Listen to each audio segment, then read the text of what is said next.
What's going on, everybody? Welcome back to another episode of the Evening Double Podcast. I'm Keeton, joined as always by Erik, and we've got a fun one lined up tonight. This is episode number 25, a quarter way to 100. We're officially into week one of the half marathon build, so I break down what that training has looked like so far, a little bit about how we view lactate threshold and threshold running. Erik and I actually did a workout together this week, so we talk a little bit about that. And we also kind of get into Erik's race from last weekend where he joined into a local 5K and actually surprised himself with some fitness.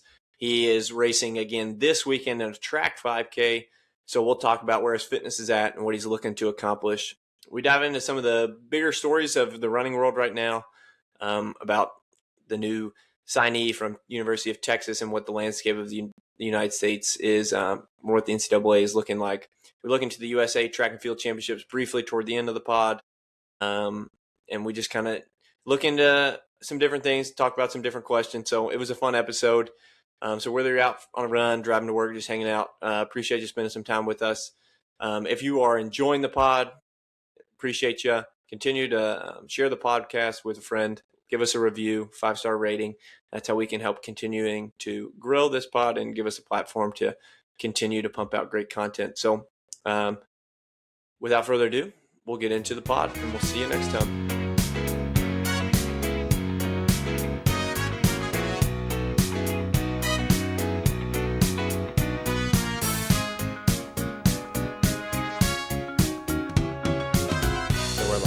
Welcome back, everybody.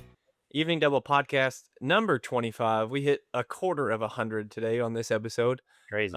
Erik and I were almost beginning the podcast by ourselves before recording, so we decided to hit record because we had some fun stuff we were already starting to talk about. So it's going to be a pretty exciting episode of just us, shooting the breeze and getting to talk about what's current in running right now and, where we are at and what's going on with us. So, Erik, how you doing this evening? I'm doing great, and there's definitely going to be a little more banter in this one. I got some stupid questions to ask you I think people will be interested in. I don't know. I always love like a little top 10 type of thing, see if you can guess at least half of them. But we'll sprinkle that in. I did want to start my shout out David Bray. He's the marketing director with us at Golf House Kentucky. He listens to us. Not really a runner, but he's a friend, and he listened to us, and he wanted to ask a question. We did the Q&A a couple episodes ago. He said he missed it and he thought about it, after what Kerr did. And he asked me this. I did not know how to answer, so I'd like to hear what you do and what you think and what maybe some of our listeners would think. But he was wondering, how fast can a human run a mile? And it gets complicated because he was like, existence of human beings, how fast can you run a mile? My only question would be is it clean or enhanced? It's clean. Clean? It's clean, okay. But it could be 3,500 the year. Yeah. The existence of humans, what's the fastest they can run? I can't remember that there is a book. I can't remember who wrote it and the exact quote of it, but I remember them talking about the similar topic with the marathon, and they capped out like the progression of marathon can't get faster than like 157 or 156 something. And I kind of agree. I think we'll see some more people go under 159 here soon, just because someone's done it, and that usually is a big thing, is the mental thing. So you might see that. Kurt running 342. And what I would say is he probably had, and it looks like it, and he documented it well on YouTube. So go check out his stuff. It was pretty cool content, especially if you're into the details kind of thing. He's a very detail oriented, locked in athlete he walks in the woods with a mental performance coach and like meditates. So he's locked in. So that'd be cool stuff to check out. I would say outside of his ideal build, the race the race went well because he broke the world record, but like he was solo from 600 out. I don't know if I've been at the front of race 600 out or made a move at 600 out or trying to time trial. 600 is a long way.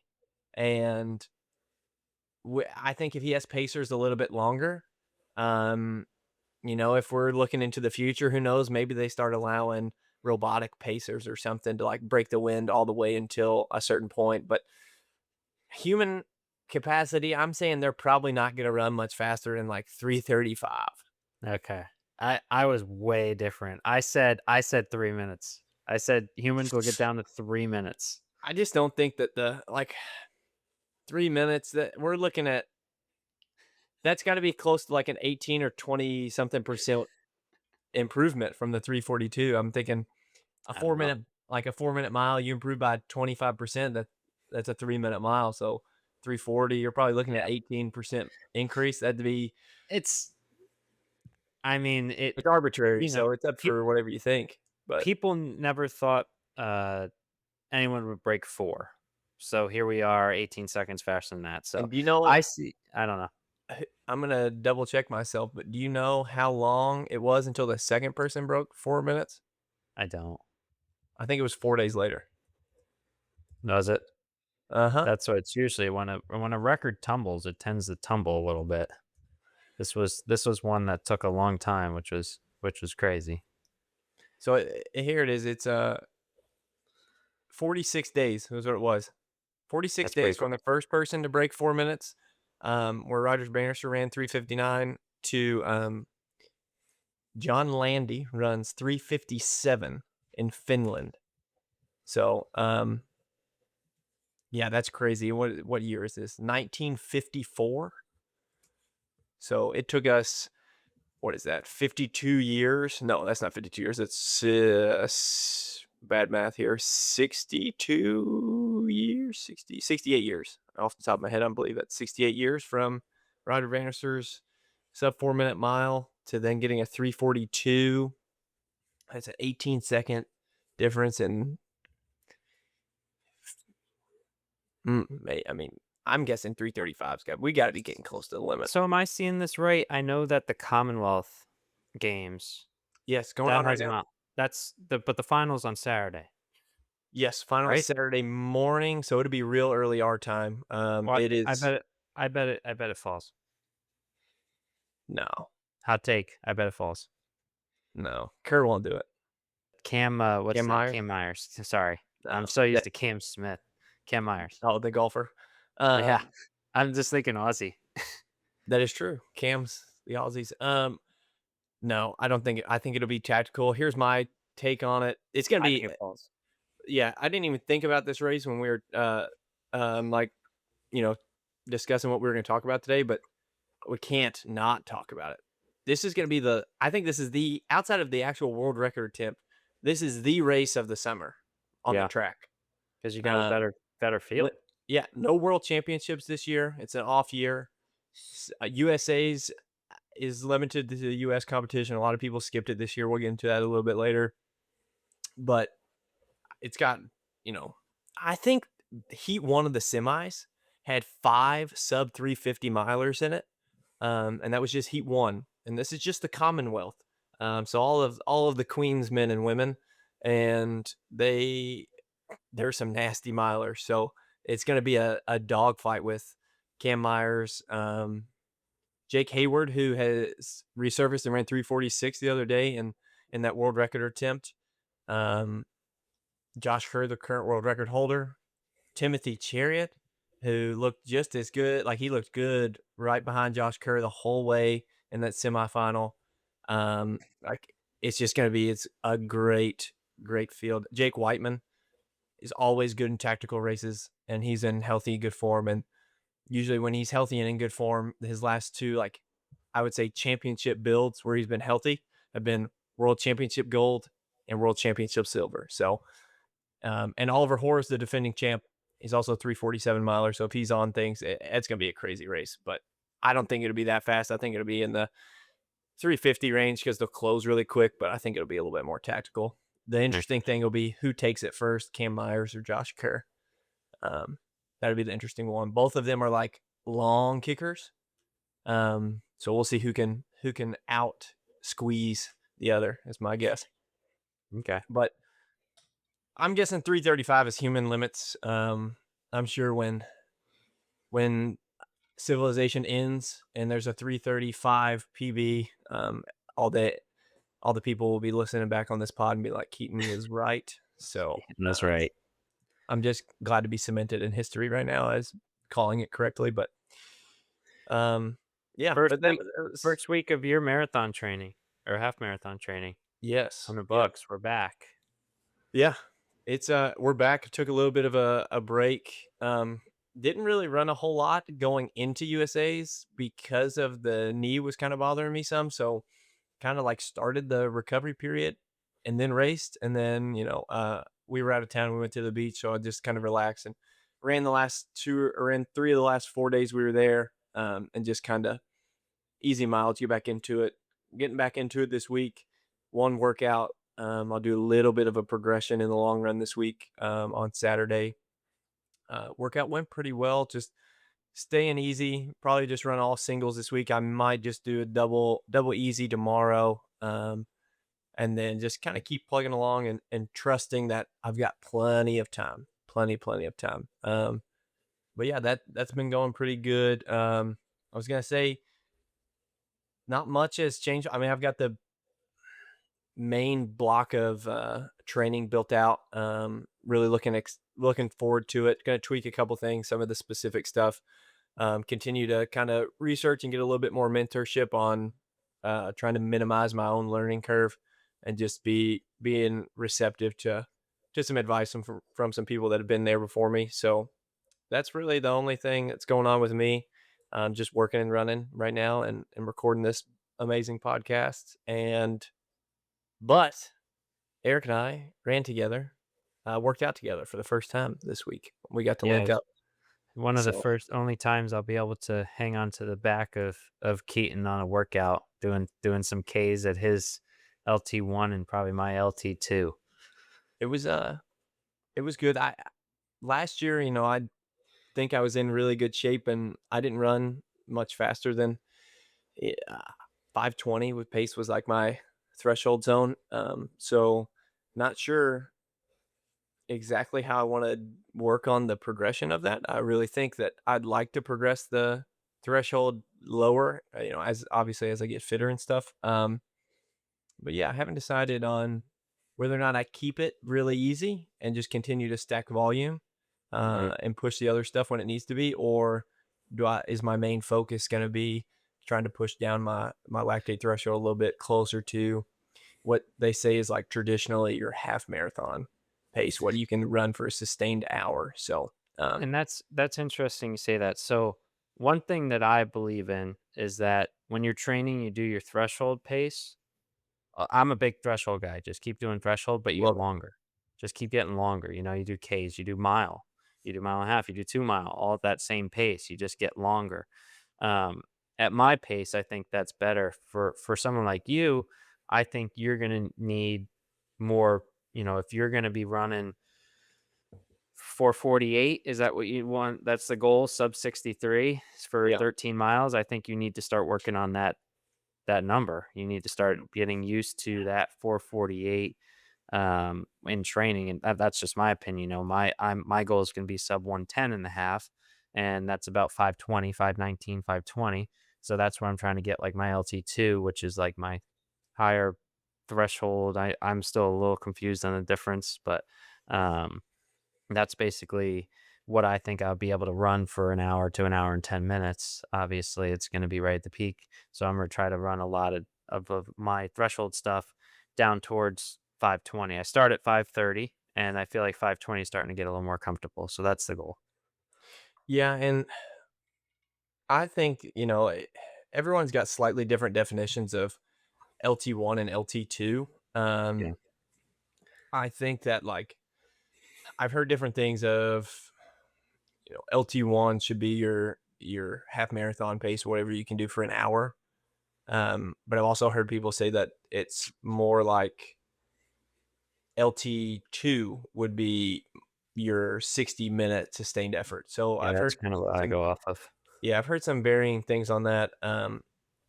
Which is kind of how I'm thinking it of I agree with how you think of threshold. I actually do think of it very similarly, and that was pretty consistent with how we built it out last year. And I think a lot of our stuff stayed really about the same. All the reps just became, it started at 2-minute reps, and then it became some 6-minute reps, a couple 12-minute reps, which would, kind of be like a little bit longer than a 2 mile. And then when we got a little bit more into it, it would be Ks, 2Ks, miles, things like that. I think that though, and they would become, 6 by 2K or 16 by K. So a little bit closer to the half marathon distance at the LT1 zone. So it was the more relaxed zone. And then that LT2 stuff, I think, is where double threshold is the really big thing for me this year.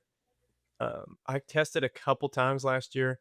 I'm going to try to implement it a little bit more into this year's block or this season's block, just to get a little bit more accurate of a reading about like how I'm improving with those zones. I don't think you necessarily have to do that. I think a lot of it can be built off of feel and what you're feeling, but I think keeping LT1 at LT1 and letting LT1 do its job is important.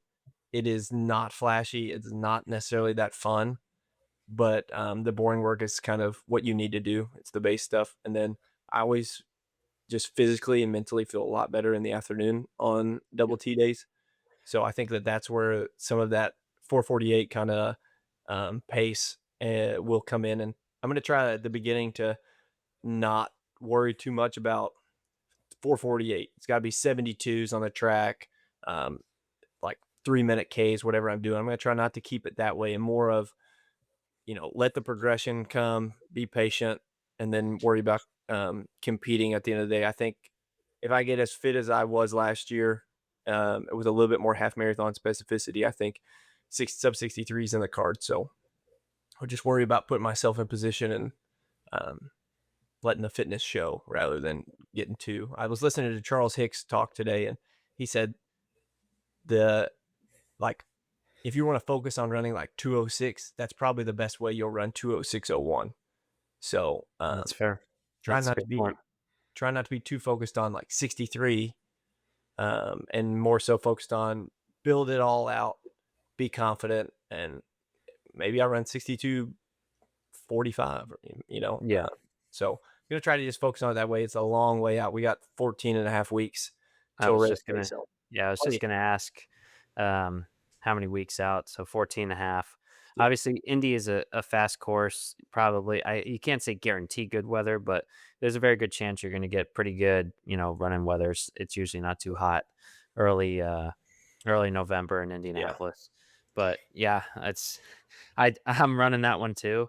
It's just funny because I basically I was telling, the guys on the run the other day, I basically have a timer, I can't blow up. I have a flight out of Louisville for a work trip at 1:20. Oh, So, shoot, it's like 4 quick 2 hours turnaround. from Indy. So, basically, I have to leave Indy by 10. The race starts at 8, so I can't blow up. I just go out, Oh run my goodness. 1:09:59, I'll be done by 9:10. I'll Skip run a up cool down. to yeah, no cool down. I'll run down up to the hotel, shower, and we're out of there by 10 and be at the airport by 12, and I'll be on my way down to Orlando. I will say that your flight passengers or flight neighbors will be appreciative that you included a shower in your rushing out. Well, the I problem was is gonna if I say you blow did. up if I blow up, they might not. Yeah, blow up, no shower. It's gonna be some of those deodorant wipes, or you start wiping down with hand sanitizer or something to mask it, but it'll be all good. Gives me more motivation. Yeah. Um, Well, that'd it be out that's gonna be good. I'm excited for that race, that course. Indy does a Good. great job hosting. They Yeah. always do. And you've run that one Yeah, I ran it last year. It's my PR for the full. for the full, and I think it is a fast course, and Very. I love the first weekend of November in Kentucky. It is rarely a bad weekend. It was always, and I know that sounds weird that It was perfect last year. I just think about it here in Kentucky. The first weekend in November is almost always state cross country. Um, and like Halloween weekend or whatever the last of October is always regionals. So those 2 weekends of the year, I can't remember any of them being bad for the regional or state in Kentucky. There was one year it rained and the course kind of got flooded at state my senior year, but other than that, it's nice. It's crisp. Sun might come out. It might be a little warm at 2 p.m., but we're also going up 2 hours north, so it's going to be a little bit colder, and Yeah. I'm excited for it. So, but yeah, let's move on a little bit into the fact that you are racing this week. So take us through what you're doing, um, why, and what are we going to do? What are you going Can, to do? can I take one step back? Show you this. Yeah, take as many steps back as you want. Yeah. Okay. For people watching, just so they see it, look at the size of this thing. 5K winner. That's all. That's the Uh, trophy for the 5K this weekend. yeah, no, last week, the Molly Johnson 5K, the local 5K that I They gave ran. you that trophy for that. Yeah, man. Wow. I So don't know if you guys were watching that, but tune in wherever you are and replay it 15 seconds. it was That big. trophy was huge. It's probably like 2 feet tall. When I saw it, I was like, "Oh no way, that's great."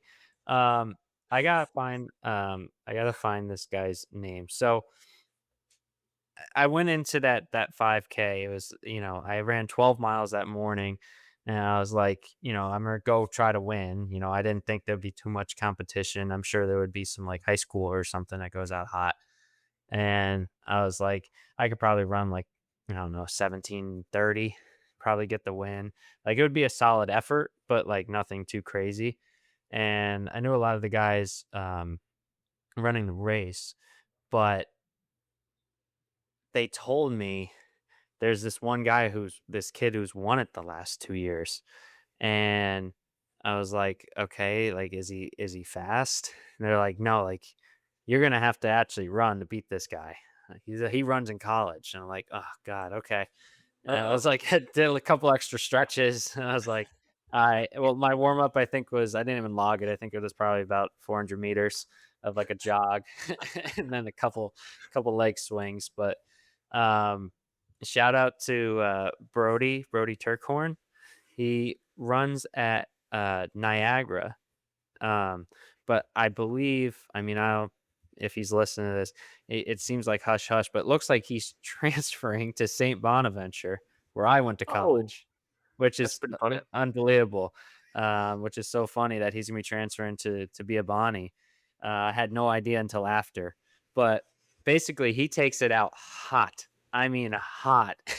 So this course it wasn't like a great course. So basically, you start by the church and you run across Taylorsville Road into this neighborhood area, and it's like basically all downhill for like the first mile and a half. It's all downhill, and you literally do a U-turn, come back all uphill until like the last, I don't know, 200 meters. You go back down to the bottom of the church. So it's like basically the first mile is like all downhill, and I'm like, he goes out real hot, and I'm like, I can't let him drop me. So I'm like, maybe I don't know, about 20 feet behind him, just kind of hanging in there. And I'm looking at my watch and it's like reading 450. I'm like, okay, well, here we go. I didn't think I'd be running anything in the fours today. First mile was 457 on my watch. And that's right about when I caught him. Uh, and I was like, 457, that's a fast mile for me. Like, it was like go out hot and just burn it, but it was going kind of downhill. So I was like, whatever. So then another half mile, I started taking the lead. And then he did the turnaround right around a mile and a half. And I mean, it was brutal coming back up these hills. Like it was just like a steady up for a mile and a quarter, basically. And like my heart rate was maxing out. I'm getting up out like 520 pace. I didn't turn around. I didn't do the turn, like look behind my shoulder. I know that's the kiss of death if you do it, so I didn't do it. So I had no idea like kind of how I stood. And I got back, and basically right at the end, it started going down. There's a speed bump. Didn't see the speed bump and almost fell literally right at the end. End up running, I think 16:05, which was like only about 13 minutes off my PR. I 13 ended up seconds. beating him by about 45 seconds, but it was Wow. my heart rate got up there a lot higher than I thought it would be. So I earned it. I would say I earned that trophy. It's not like I went for a jog in the park. Heck yeah. I didn't realize, one, I forgot you were doing that. So that's hilarious. Two, that right there is double threshold, ladies and gentlemen. 12-mile run in the morning, all Well, out there was no 5K in the evening. workout in the morning. It was just 12 easy. No, I know. I'm just joking. Yeah. And That right there is that's an I don't even know what that's an old school double right there. That's some stuff Frank Shorter would be excited to hear about. I actually met Frank Shorter, my first Oh, did you really? marathon. He signed my medal. I had no clue who he Sweet. was. First ever marathon at Florida Marathon. He signed my medal. I have it in my room. Oh, that's sweet. Yeah, But yeah, have you ever read Once a Runner? no. Man, go I people tell me I did. I haven't read a book since maybe 6th grade. no knowing you, man, if you read Once a Runner, you'd run 160 miles a week right after it. It's so Probably. it makes me want to go and like it's just so old school, man. I don't even know how to explain it. It's awesome. Makes me want to go live as a recluse in a cabin and run barefoot for 150 miles a week. That's all I like. Great. And then they have the sequel, like I think it's again or Return to Carthage or something. Great books. So if you haven't read either one of those, plug to any listener out there. Great books. Um, but don't go out and get injured after. They're pretty cool. It's like when Yeah. you watch a Rocky movie and you want to go to the gym right after and punch a brick wall. So, but okay. So 16:05 opening 5K. You had 12 miles in your legs. You didn't warm up. What are the expectations for this coming weekend? Well, that has to give you a lot of confidence, right? So much. The nice thing was it was last Thursday and last week was actually like kind of enjoyable. Like it wasn't like 95 degrees. I Yeah. mean, we started this race at 7 p.m. Like it could have been brutal, but it really wasn't that bad. It was like 80 with like limited humidity. So like I know like that's still hot, but compared to what we've been running in, it felt like nothing. Yeah. Um, but it gave me a lot of confidence for this weekend. I think it showed that I can do what I want to do, especially on the track. So, I mean, you're gonna pace it. But Our buddy Chris Striegel, he's trying to break 15. It'll be his first time since college breaking 15, and he's super excited for it. He's been pushing Keeton all week to make sure he can try to at least pace him through. He wants to get it through 3K. That's his goal. If you can help him through 3K, and he's going for sub 15. So my goal is basically to like lose 3 seconds on him every lap. If I can just stay and lose like 3 seconds on them, I'm just going to bang 75s. I want to stay consistent, 75s, right at the 5 minute pace. That should get me right around 15:30. Maybe I have a little left in that 400 at the end. Maybe I can break 15:30. I think that would be the high goal, but I think I can do it. I don't think it's that crazy. I mean, I gained 150 feet in that 5K. That's a lot in a yeah, it 5K. is. Um, in 35 seconds with proper, only like 3 miles in the morning, maybe a couple mile warm up, a couple strides and stuff, like actually prioritizing the race.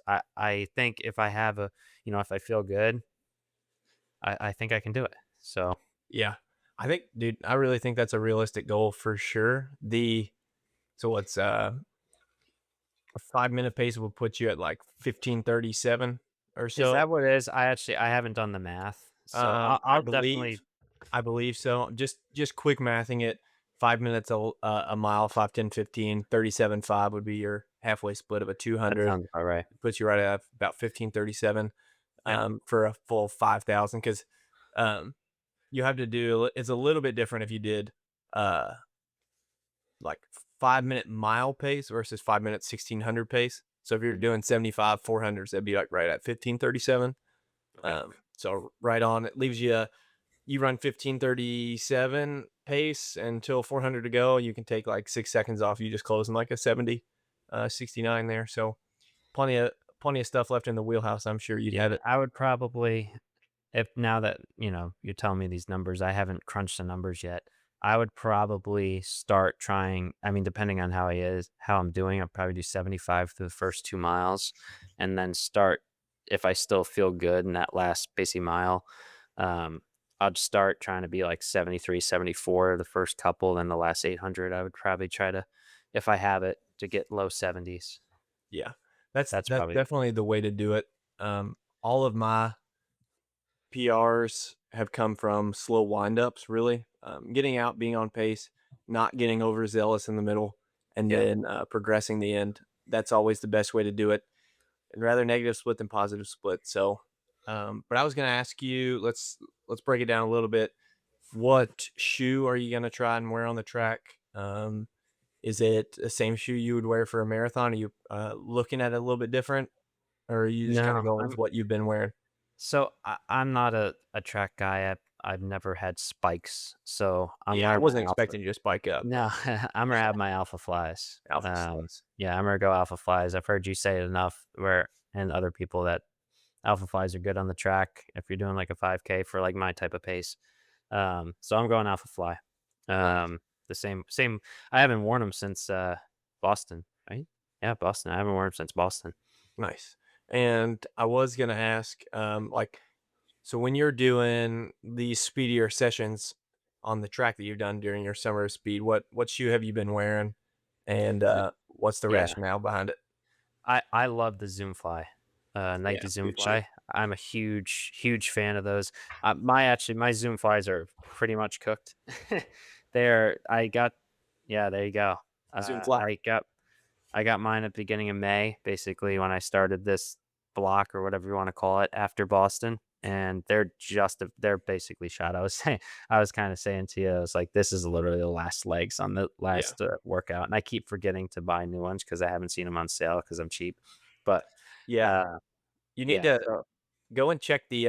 I'll send you the link, or maybe you could remember it. I think Let's Run has a good discount page. It's like letsrun.com/deal. I think because they have all the deals. I listen to their pod a lot, and they were plugging it in today about deals on shoes. So go check it out. I think they said Zoom Flies and Alpha Flies were a little bit cheaper, Vapor Flies or something. So yeah, yeah, I think the Alpha Fly would be good. I always think of, you know, I will spike up eventually again. I definitely will still have that in the cards. Um, but for the moment, like I won't touch spikes for quite some time. So, yeah, and I really don't think that there's a whole lot of a need for a spike over 5K unless you're running, you know, under 14 minutes, to be honest with you. yeah. No, I agree. I got a question. Let's hear Um, it. Looking at the weather that looks kind of like it rainy. What's your like tidbits for running in the rain on the track? Okay. Running on the rain and track. Are you getting ready for your next training block, chasing a PR, training for your first marathon? Or maybe you're just tired of getting generic training plans and AI coaches that are giving you impossible splits? That's where we come in. If you're looking for coaching that's actually built around you, your schedule, your goals, and your life, we'd love to help. I coach through KT Running Company, specializing in individualized run coaching for any athlete from high school, college, and road racing looking to reach the next level. Eric coaches through Stride Core Fitness, offering personalized run coaching along with strength training and Pilates to help you stay healthy, build durability, and perform your best. If you're interested in working with either of us, send us a message on Instagram or check out the links in the show notes to schedule a free call. We'd love to learn about your goals and help you put together a plan that actually works for you. Now, let's get back to the episode. I have one thing that I definitely do, and one thing that I've always wanted to do, but never have. You can't run naked. No, no. I like, I'll be honest, I like shorts better than tights in the track or Okay. tights when it's raining, All right. just because I don't know. Actually, I mean, maybe I say that out loud and contradict myself, but it depends on the actual tight. I feel like I've had some half tights that are too thick, and when they get wet and heavy, it's like really constricting, and like you can feel it a little bit, especially the longer the race is. But also, shorts can sometimes just kind of like stick too much when they're wet. So hit or Yeah. miss on that. I've done both. Maybe that's not one. Okay, but number two, if it is actively raining, wear a ball cap or a running hat. Not a Okay. ball cap, but wear a running hat. It at least blocks rain from one direction.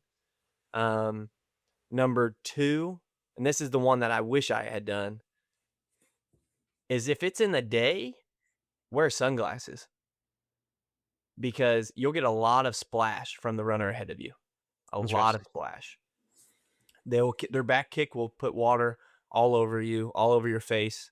If the track is slightly uneven, which most of them are, it puddles at one part of another. You will get Why splashed in the face. why only in the day and not at night? Well, I just wouldn't wear glasses at night. But I was gonna say, I wish I had like clear Oakleys or something. Yeah. Well, I That'd be mean, pretty I'm sick. just saying, like, it's under lights. I mean, Yeah, it you could might be be. brighter at night if it's raining Yeah, compared if to you've the got day. if you've got glasses that don't make it pitch black under the lights, yeah, don't be afraid to. Well, make sure you have a good day, because if not, you look kind of like a dweeb. But just from a safety perspective, not safety, but from a performance perspective, I'd rather not get hit in the eyes. The Yep. Commonwealth Games 10K was in the pouring rain, and I think it dropped a lot in temperature. It was pretty cold and rainy out in where is it? It's in Scotland, and there was only one guy that wore a hat, and that was Kai Robinson. And Kai Robinson is the Commonwealth Games champion over the 10,000 meters. So There you go. undefeated in the rain as of the last 24 hours with the ball cap on. So if it's raining on Saturday, wear it. If it's not, I might even wear a hat while I pace. I like running in hats. So I've never raced in a hat though, but I would for a half marathon, but I never It, have in general though. it's nothing crazy in my Yeah. opinion. The only thing sometimes, like, they just get super wet because if you're sweating a ton, and I Yeah. just throw it backwards sometimes. Yeah. know, but I don't I don't sweat a mind it. whole lot, but sometimes I do get a little warm with a cap on. I can feel it. So, but I was like, I don't know. I wouldn't want to just throw a hat out, so I've never really started a race with one, just in case I didn't want it and throw it, and then you might lose it. And I kind of like my hats, so Well, next week you will hear the recap on yes, how I tripped with 200 meters to go on pace for my 15:30. No, I'm yeah. kidding. He Hopefully fell I'll finish over. the He fell over the sunglasses he threw off the lap before. recap. Okay. I have a little bit of of something that's so not run related, but I saw it and I wanted to bring it up. And I wanted to see how you do. Let's do it. All right. So I have a top 10. I want to see if you can get three. Top 10 US top trending Google searches. So this is like a person, an event, whatever it was in 2025. What was like the most searched things Okay. on Google in 2025 that was like in a The not. all of 2025. Mm-hmm. Oh, okay, okay. See if you can get three of the top 10. Just think about some of the things that happened in 2025. 2025. Um, did Donald Trump get shot? It's not. Oh, But man. That did they're happen. on kind of the right page for one. Okay. Oh shoot. Okay. Oh, it's got to be something about the Epstein files. No. Oh man, I'm going too No. political here. No, there is political stuff. There's some other stuff that I don't really know what it would be classified. I guess like hip hop or pop culture, I guess. Pop culture, pop culture. Pop culture. There are 2025. political figures on here. There is a big event. Shoot, I don't remember a big event in 2025. Yeah, it I got it. Except I got married in 2025. That's a big event. has a big event. 2025. What the heck happened in 2025? Um, last political guess. My guess is somebody Googled, "Is the U.S. at war?" Is the US at war? No. Oh, shoot. No. Again, like you're close. You're very close. There's half of it is political stuff. Half of it's like pop culture stuff, basically. Okay. Why is there beef between Drake and Kendrick? No, no, no. Here, I'm just gonna give you one. I'm not Okay, gonna get these. I don't think. I'm gonna give you one. And I'm gonna give you number five. Number Okay. five was the One Big Beautiful Bill Act. Okay. Oh man, I was close. Okay. All right, so that was one of them. I'll give you like two more guesses. Okay. Two more guesses. We got some pop culture. 2025. Man, I really don't know what happened in 2025. I must be missing something big. Well, there was someone who got shot. Oh yeah, Charlie Kirk done. There you go. That was number Yeah. one. Yeah, Charlie Kirk. crazy. Another one. There was. I'm just gonna start throwing Yeah. like big hints. So, Mayor of New York, Oh yeah, yeah. Zoran Mamdani. He was number 6. Just Uh, who he is. I guess we Yeah, really don't know literally. much It's about him. it's just his name. What Something. time is it? No, this was. I said that was like a actual. This was like a trending type of thing. Training. Yeah, this was like more of like a trending. But LeBron yeah, James. what you said was true. The number one actual search thing was what time is it? Isn't that crazy?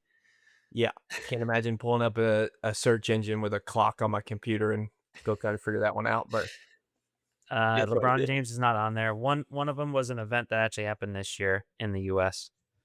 But it was Oh, searched about the a lot. World Cup. The World Cup. Yep, that was number 9. Okay, I got 2 of them. All right, you want to hear the rest of it? Yeah, Number 2 was K-pop Demon Hunters. couldn't tell you what that is. Neither do I. Number 3 is Labubu. That's not Number LeBron. No, They don't call Labubu. LeBron Labubu. I think it's like those dolls or something. I don't know. Number 4 was the iPhone 17. We Shout said out 5 Apple. and 6. Number 7 was DeepSeek. I don't know what that is. I don't know either. Number 8 was the government shutdown. 9 Yep. was the World Cup, and then 10 tariffs.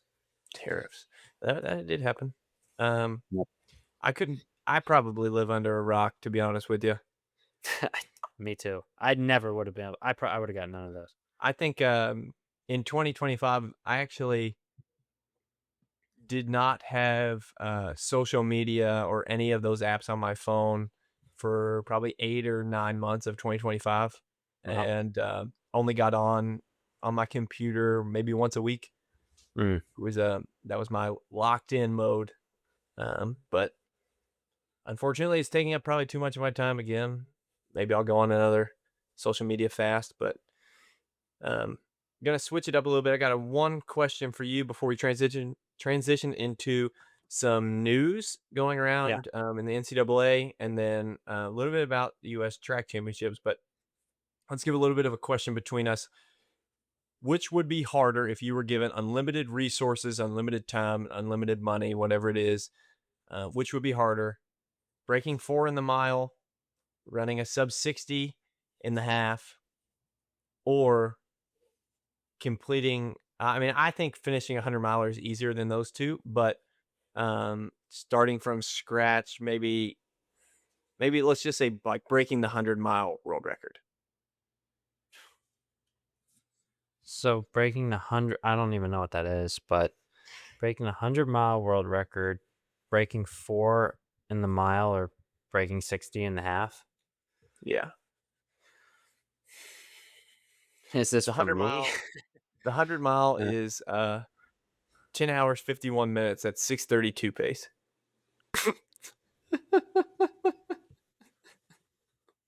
Unlimited resources, unlimited money. Could you break 4, sub 60, or 10 hours in a 100 miler?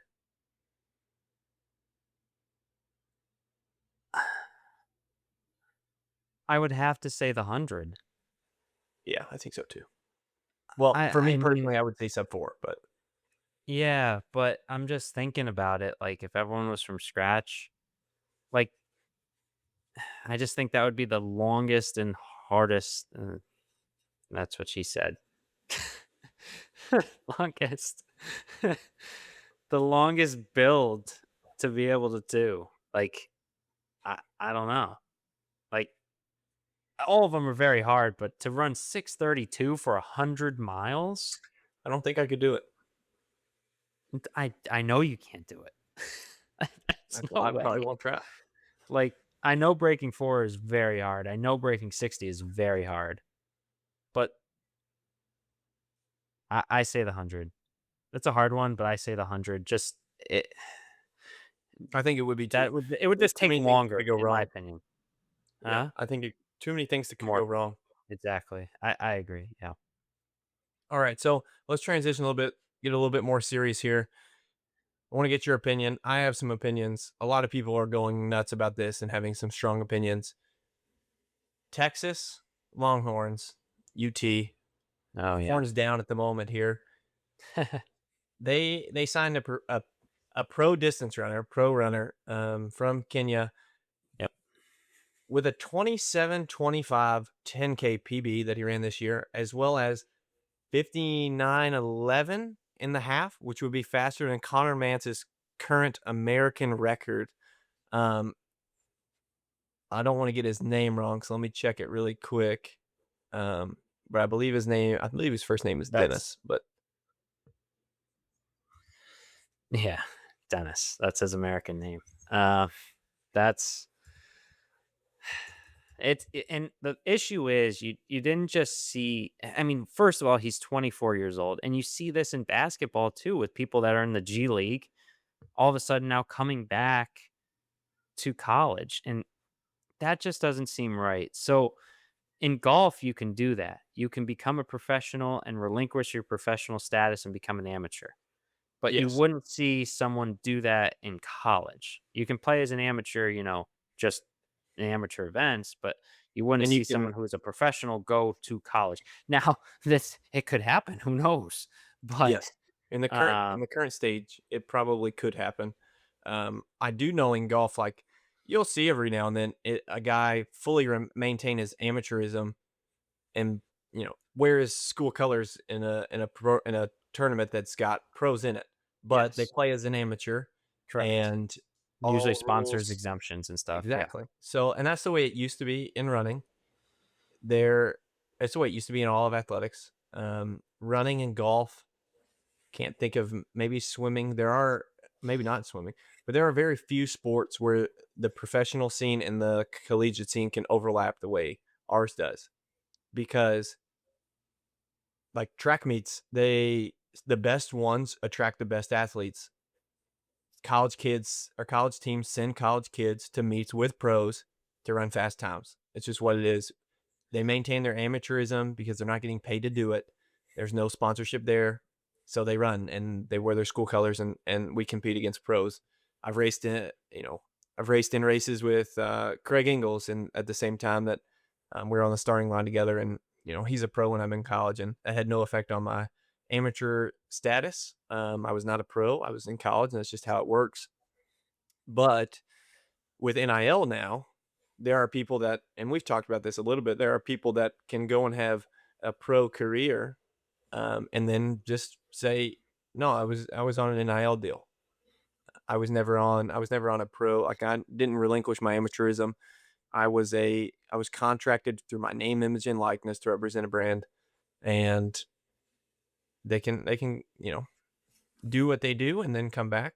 But this one is and there's been older guys that have been signed to the NCAA, older than he is, but he would have had to run the fastest time in the NCAA over 10K. He is faster than the American record in the half marathon. The only person he would have lost to potentially this year in cross country could have been Hoptum Samuel, who just happens to be one of the best athletes in the United States, or not in the United States, in the world. And he's a 59.0 guy in the half. So this guy enters as, I would say, the heavy favorite to win the national title in cross country this year. Yep. Puts Texas back in a contender for, they haven't made the NCAA championship in like 2 years, so puts them right back into it.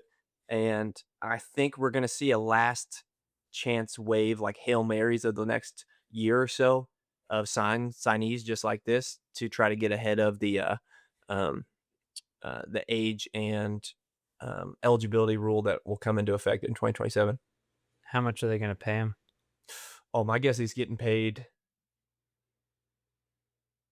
Dude, I'll be honest. I bet he's being paid close to 100 grand. I was going to say, I was going to see if it was six figures. That's just nuts. I mean, I remember when I was in high school, we did a paper on should college athletes get paid. Yeah. And my biggest thing, I was strongly no, because they get scholarships. Yeah. You know, like you were a college athlete, I was a college athlete. We both got scholarships. I was too early for the NIL. Not that I would have got much with golf, but I could have maybe got something. But um, you're going to a lot of these guys are going to college for free. They're getting a college education for free. College education is like $50,000 a year.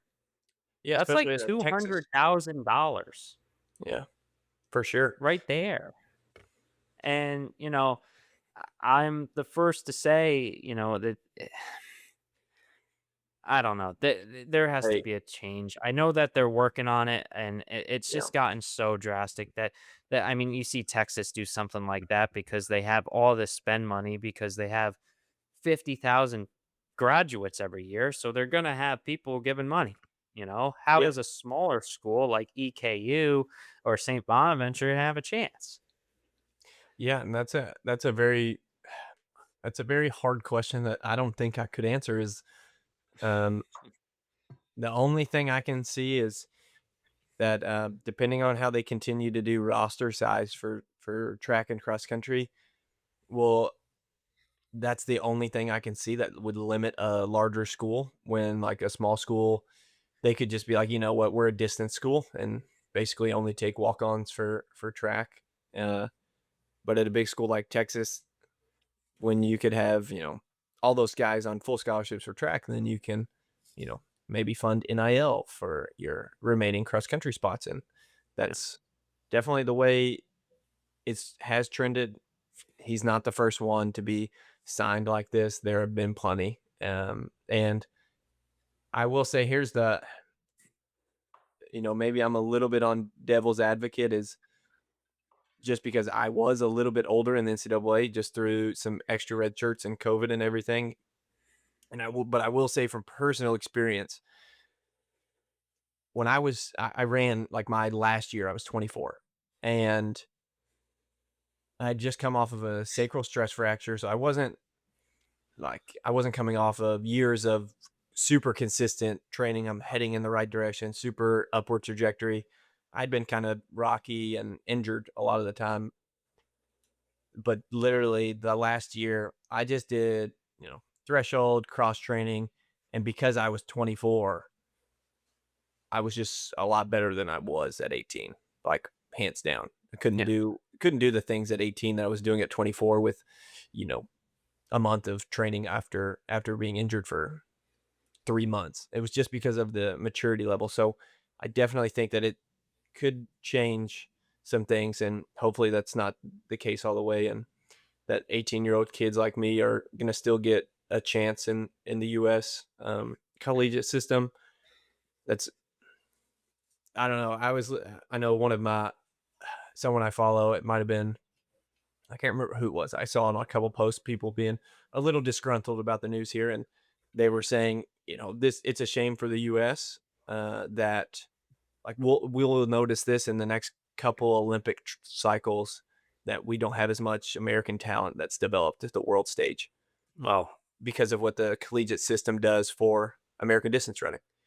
yeah, that's a whole nother topic that I think we can touch on another day. I Yeah, think that it's not just running. It's it's actually a major thing in golf right now, which is crazy. When I go to the our national like conference with all the golf associations, when the USGA has started a US golf junior team, and they want it at the state level. It's a long conversation, but basically that it's exactly what you just said, because colleges, especially in that sport as well, are recruiting all internationally, a yeah, lot of them, and we're trying to get you know these best players from each state to a national team, yeah, just like they have in soccer and stuff. But as I said, that could be a whole nother rabbit hole. yeah. Um, I will say the last thing I'll say about it is like it is a business at this point. It's what it's become. Coaches are, I don't blame coaches for doing this model because they've got jobs, they have livelihood at stake,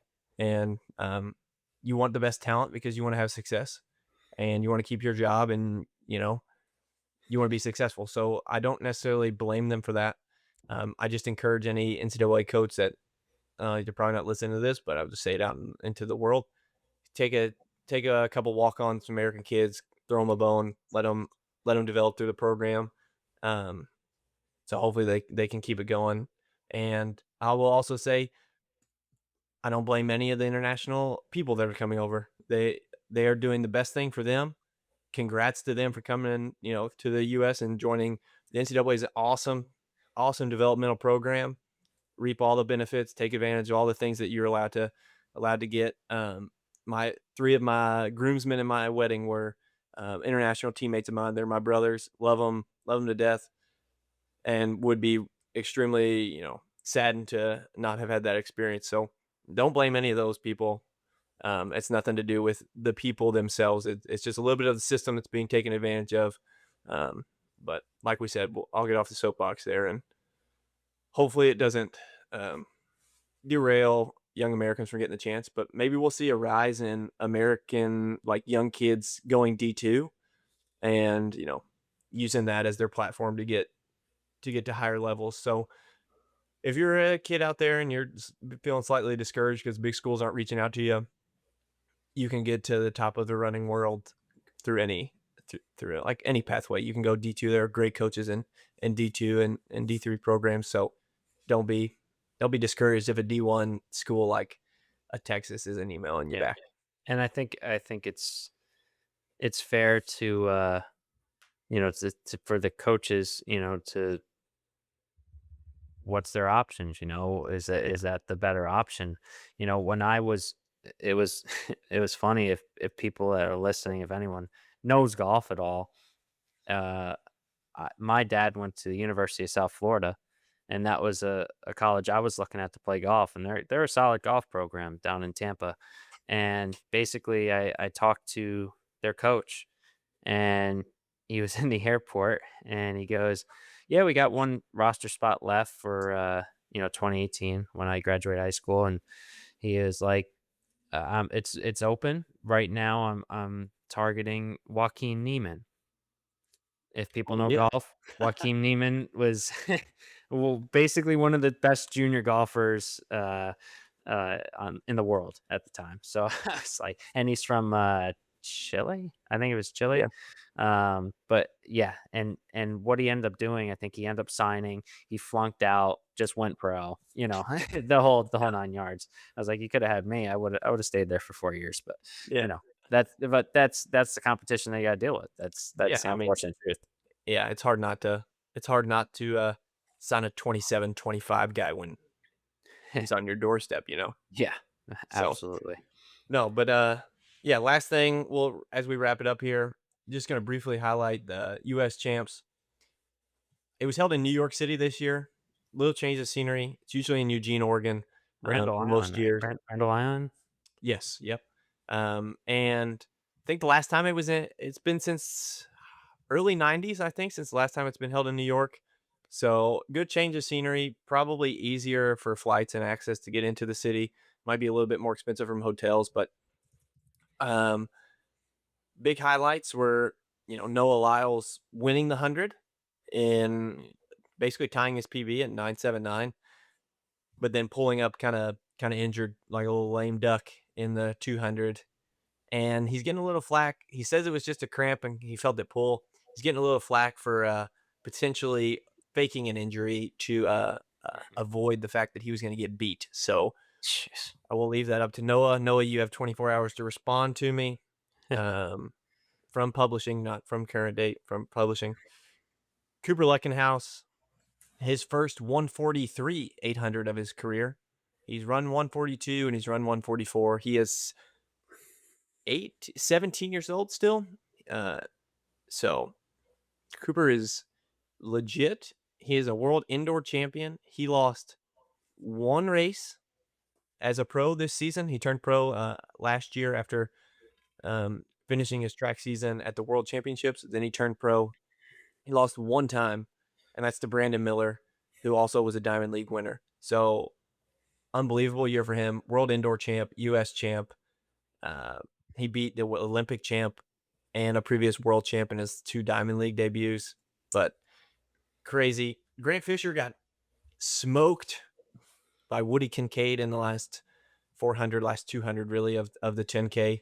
And then it was just super slow and tactical. There were only like 12 guys on the starting line, which I just thought was a shame that we're not filling the field. Usually it's 24 guys are in these. Just stinks that nobody is going to these races in the off year when there's no world teams on the line or Olympic teams on the line. Big names like Yard, Cole Hawker, like Grant Fisher showed up, which was great, but there are a lot of people at Grand Blanks, a lot of people that didn't show up to compete. So, which maybe led to Vincent Ciotti winning the 5K in a tactical kick. Shout out Vince. He's was not maybe he was the favorite with 200 meters to go when he was still there because it was so slow and tactical. He's a 3:30 1500 meter runner, but biggest surprise of the meet for me was probably Ciotti winning it. If you would have told me that he would have won the 5K, I would have thought you had a typo because he was the favorite in the 1500, finished second. But yeah, I didn't make anything of the meet other than they might want to condense the 4 days into 2 days. There was a lot of empty seats in the stands. I know you can't really logistically do that, but maybe in an off year, make it straight finals or something, just to be more attractive to the media and make it more of a thing for people to go to. It's hard for people to go to a Thursday track event in New York City, especially if you're not in New York City. So that's a big one, but it'd be interesting. I kind of think that in an off year like that, we probably need to do something a little bit different just to spice it up because it probably would entice some of our best runners to actually show up. So, but shout out to Grant Fisher for showing up, but he ended up scratching the 5K too, so he might be injured. So if he is injured, I can guarantee you he and a lot of other people will not run it in an off year after that. Yeah. Because if he's injured, they're like, yeah, why would I run it and risk injury in a year that technically doesn't matter for a world team? Yeah. So, all right.